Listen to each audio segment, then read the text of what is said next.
So, polynomial functions.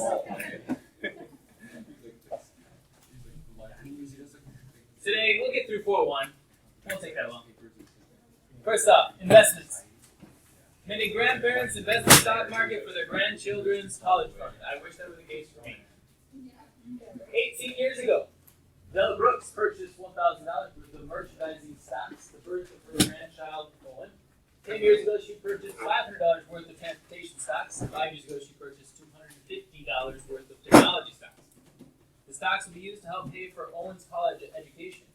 If the stocks appreciate at an average annual rate of 12.25%, determine the current value of the college fund. Okay, we can find out what this is equal to. We will in a minute, but what does appreciation mean? Well, it's an increase in value of an item over a period of time. Some things appreciate. Some things depreciate. My car depreciates. But a bottle of wine, not appreciate. The formula for compound interest can be used to find the value of Owen's college fund after appreciation. That's the formula. P stands for the principal. R stands for the rate. T, time, in years.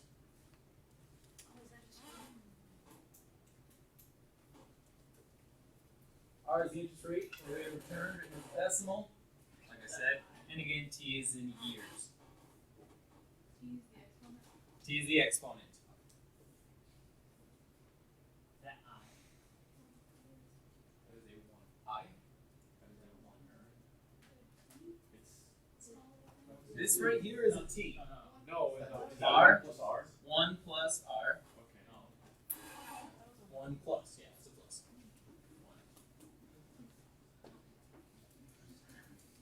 Alright, example 1, investments. The value of Owen's college fund is the sum of the current values of his grandfather or grandmother's investments. So write a function in one variable, that models the value of the college fund for any rate of return. Well, if we want it in terms of one variable, then we'll say x equals 1 plus r. Again, r is equal to the rate. So a function, well, let's say we have a. A is the accumulated amount in his college account. Okay. She invested, what was it, $1,000 18 years ago? So 1,000, that's the principal amount, times 1 plus r, we're abbreviating that with x. So x to the 18th power.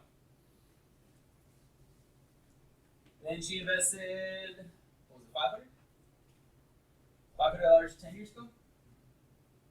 So $500 times x to the 10th power. Then she invested another $250, but not 10 or 18 years ago, but 5. So $250 times x to the 5th power. Then it says to use the function to determine the current value of the college fund for an average annual rate for 12.25%. Yeah. Yeah. I meant for that to be there. 1,000 times, well, 1 plus the rate in terms of a decimal, 12.25 would be 0.1225. So 1.1225 to the 18th power plus 500 times 1.1225 to the 10th power. Why is it 1.12? Because 12.25, yes, yeah. Moved over 2 decimal places, 0.1225. So then adding that to the 1 gives us that. And we have 1.1225 to the 5th power. The accumulated amount in his bank account, or into this account, is around $10,000. What do you get? Is it 250? Does it not say 250? Thank you. It should say 250. Yes. $250 times that amount. What do we get in our calculator if we plug this all in? I did say it was around $10,000.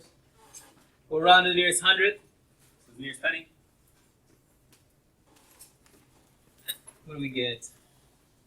I think it's $10.38. $10,038. 33 cents. $10,038. 33 cents. Not bad. I'm pretty happy. Oh, roll.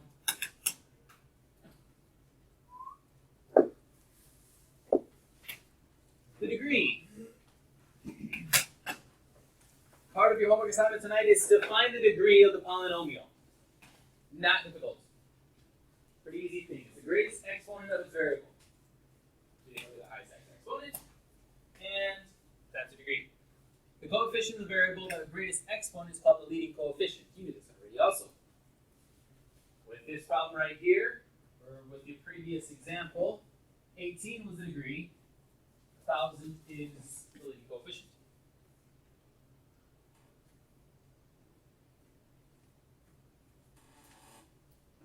The function that has all these coefficients in terms is a polynomial function. Polynomial. If f of x is a polynomial function, the values of x that make f of x equal to 0 are called zeros of the function.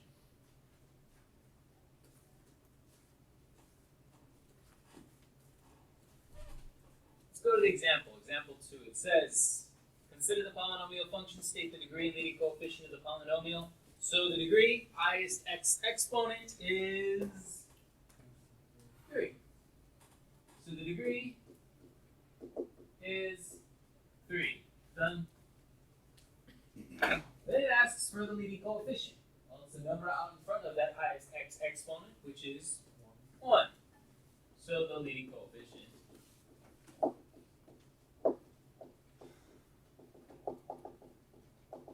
is 1. Harder to spell that than find out what the number is.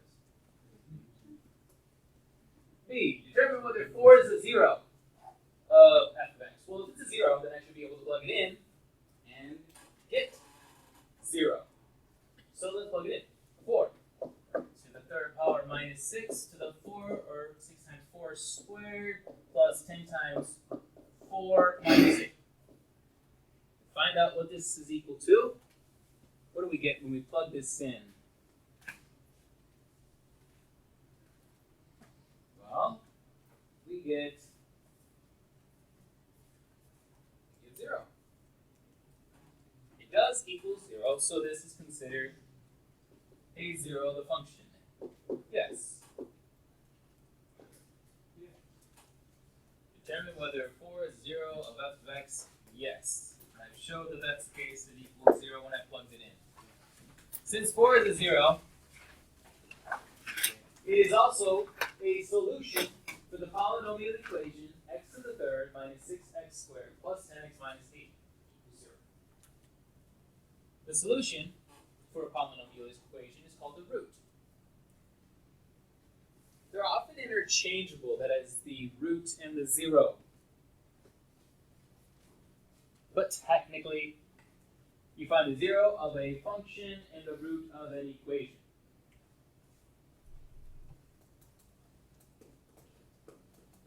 A root or 0 may also be an imaginary number.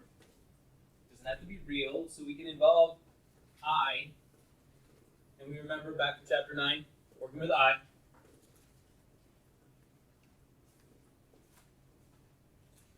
Here's just a general idea of what our number system looks like. Complex numbers are all numbers, whether real or imaginary or a combination of the two. Then there's real and pure imaginary. You get some examples there.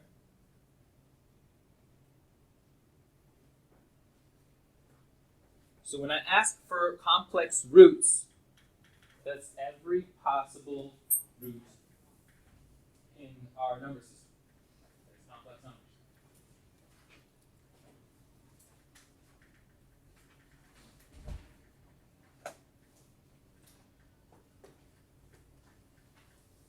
fundamental theorem of algebra. Sounds important. It tells us that every polynomial equation with degree greater than 0 has at least one root in the set of complex numbers. A corollary to that says that the degree tells you how many complex roots there are.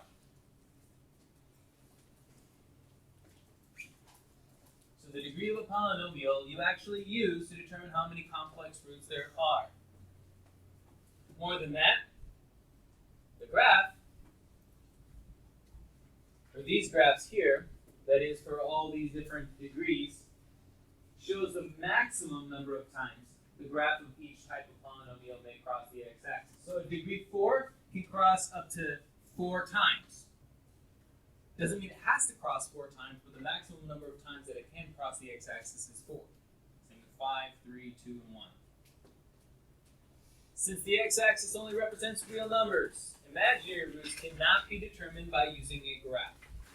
That's the unfortunate thing about our graphing calculators. We can only find out what the real answers are. We can't find out the imaginary solutions by use of our graphing calculator. That is the graph portion. We'll get to the other portion in a bit. The graphs below have the general shape of a third-degree function and fourth-degree function. In these graphs, third-degree function only crosses the x-axis once. The fourth-degree function crosses the x-axis twice, or not at all. The graphs of a polynomial function with odd degree must cross the x-axis at least once. So 3, 5, 7. If it has one of those degrees, it will cross the x-axis at least one time.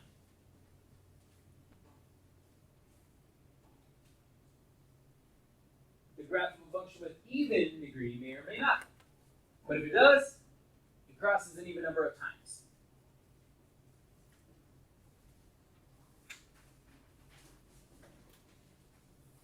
If you know the roots of a polynomial equation, you can use a corollary to the fundamental theorem of algebra to find the polynomial equation. That is, if a and b are roots, x minus a times x minus b equals 0 is our equation. Let's go through an example of that. Here we have three roots, and those roots are 2, 4i, and negative 4i. We want to go back to the equation. To find out what the equation is, we can find out what the factors are. If 2 is a root, x minus 2 is a factor. If 2 is a root, x minus 2 is a factor. Similarly, for 4i, x minus 4i is a factor. And if negative 4i is a root, then x plus 4i is a factor. Now to find out what the polynomial equation is, you can multiply these factors together to find out what it looks like. Easiest, the best thing to do, multiply the part that involves imaginary numbers first. Foil that part first. Bring down the x minus 2. That'll give us x squared minus 4ix. So plus first, and then minus 4ix. Then minus 16i squared.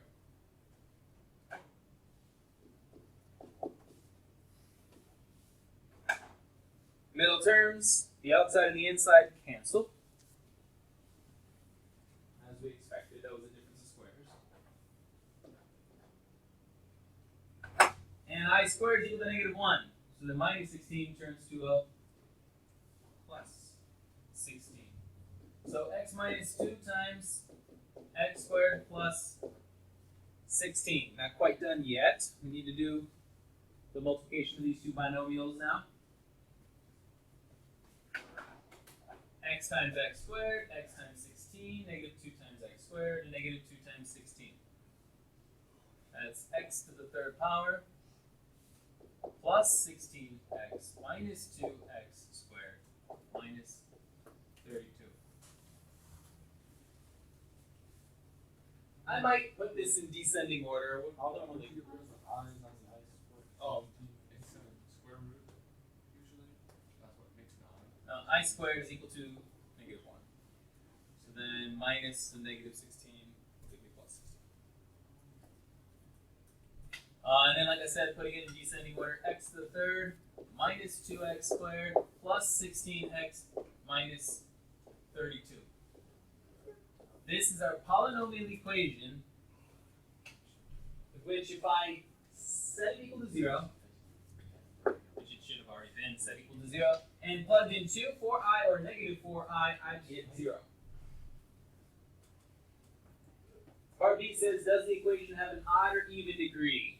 Well, looking at the highest x exponent, it's 3, so it must be odd. Odd degree. How many times does the graph of the related function cross the x-axis? We can answer this question just looking at the roots. How many times do we expect it to? Well, remember the imaginary numbers would not give me a graph crossing at that point. So just one spot is what I would expect. Let's double check. Let's double check though. Plugging into our graphing calculator. X to the third power minus 2x squared. Clear that out. X raised to the third power minus 2x squared. Oh, too much.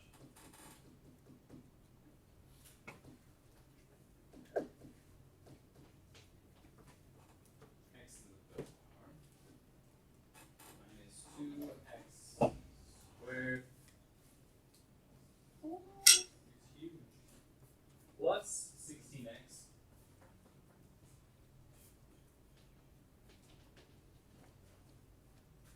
minus 32.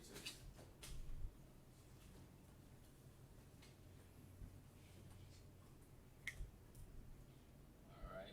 Looking at the graph here, not this guy down here, but this one. It does appear to only cross the x-axis one time. One time. We can't see the other two roots because those are imaginary. So it does only cross the one time. Our answer, once. Example 4. State the number of complex roots of the equation 9x to the fourth power minus 35x squared minus 4 equals 0. Then find the roots. Graph the related function. Now, what I'm going to do to start off this problem right here, not realizing maybe how to factor it, it is factorable, but I'm not sure exactly how. I might start off graphing it. Plug it into our graphing calculator. Start off graphing it, see where it crosses the x-axis. 9x to the fourth power. 9x raised to the fourth power minus 35x squared.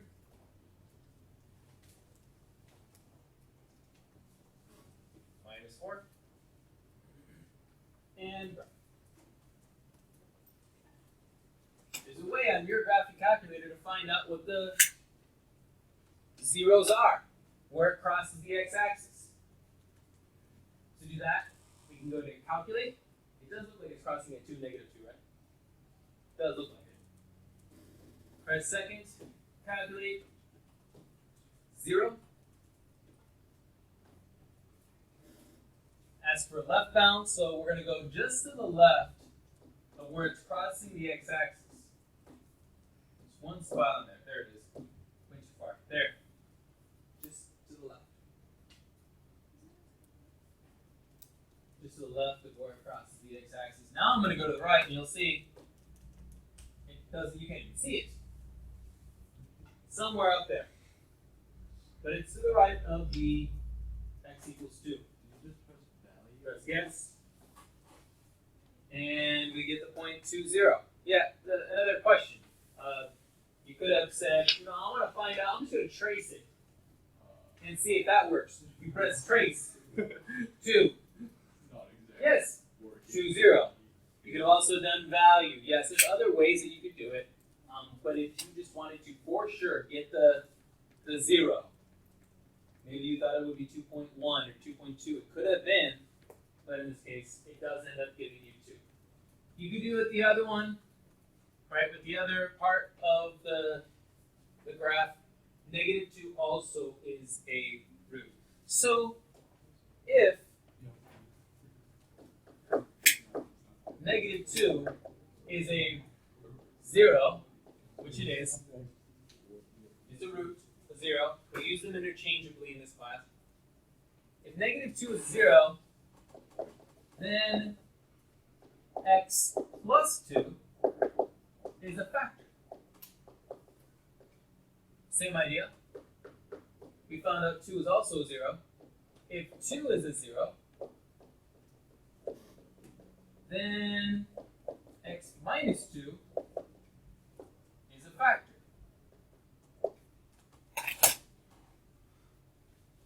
Now I know that both of these, x minus 2 and x plus 2, are factors. If they're both factors, then x minus 2 times x plus 2 is also a factor. The multiplication of both of them. It's like saying 518 and 3 goes into it, 2 also goes into it, then 3 times 2 also goes into 18, which is true. 6 does go into 18. Then we can FOIL this out and find out what this factor is. It's the difference of squares. So x squared minus 4 is a factor.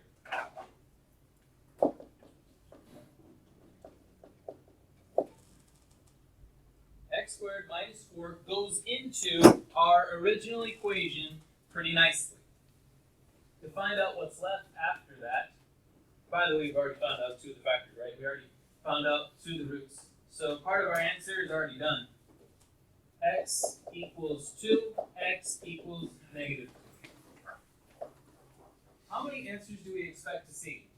We didn't answer that first part of the question. How many answers do we expect to see? To state the number of complex roots of the equation. It has everything to do with the degree, which is 4. We would expect 4 because that's the degree. The number of complex roots is the degree. We would expect 4 complex roots. We found 2. We found 2. 2 and negative 2. To find out what's left, it would help to find out what's left after we divide out x squared minus 4. So let's do some long division. 9x to the 4th power minus 35x squared. Minus 4. All divided by x squared minus 4. By the way, if any of you in here were thinking, I would rather have done synthetic division with negative 2 and positive 2 from these two. That totally is fine. You can do that. If you wanted a reminder of that, I can show you outside class. What we did in the last chapter focused mainly on just long division, which is fine too. X squared times what gives me 9x to the 4th power? 9x squared. So 9x squared here, that's 9x to the 4th power here. We multiply. That 9x to the 2nd power times negative 4. Negative 36x squared. Draw the line, change the sign. 36 is 35.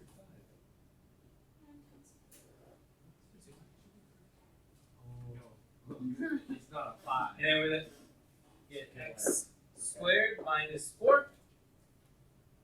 Now here's where you might look over. X squared minus 4 times what gives me x squared minus 4? 1. And that's it. Right? Remaining 0. In other words, x squared minus 4 times 9x squared plus 1 is what that original equation could have been factored to? I don't know that you would have thought of that off the top of your head. Maybe. But this definitely could have been factored in that way. We already found out what the answers would have been if I set this part equal to 0. Now let's set the other part equal to 0 and solve. 9x squared plus 1 equals 0. We can solve this. We can solve this by factoring, setting it equal to 0, or maybe just subtracting 1. Dividing 9.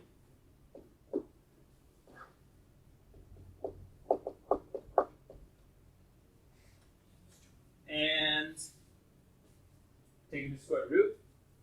As expected, we get some imaginary answers. X equals plus or minus the square root of negative 1 over 9. But wait, square root of 1 is 1, square root of 9 is 3. The negative inside the radical can just be taken out as an I. So our answer is plus or minus 1/3 I. Here's the other two answers. Why is it 1/3? Square root of 1 is 1, square root of 9 is 3. So x equals positive 1/3 I and negative 1/3 I. 4 different answers. 1/3 I, negative 1/3 I, and positive and negative 2. There's an easier way. Of course there is. There's an easier way. This is, of course, if you have an 84, TI-84 calculator. If you have a TI-83, then maybe, but likely not, you have Polyroot Finder. We actually talked about this before the ACT.